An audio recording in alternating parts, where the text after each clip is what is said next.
In the beginning, there were 13 Shumiatchers, my grandparents and their 11 children. They were all born in Russia, but our story is really about what happened here in Calgary. This is where the family put down roots early in the 20th century.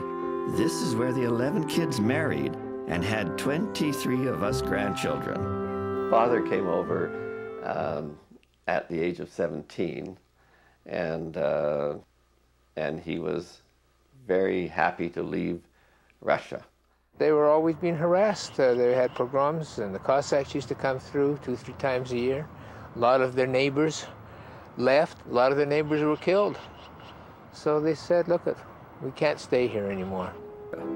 So, after much heated discussion, Judah and my dad made the long voyage to Canada. When they came over, and they had to register for their land, there was so little communication, they couldn't speak any English. But they did know that their name started with S, and so the customs official said, well, you know, when everyone's coming to a new country, they often change their name, and Smith would be good for you. My dad's first job in Calgary was at a sawmill, but he dreamed of starting something on his own.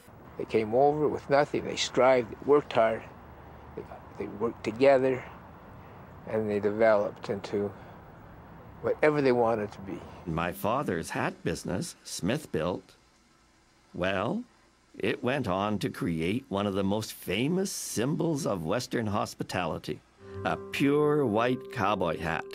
Canada.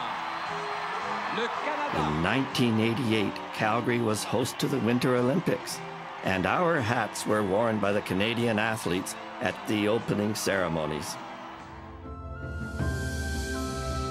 Observe the laws of Canada and fulfill my duties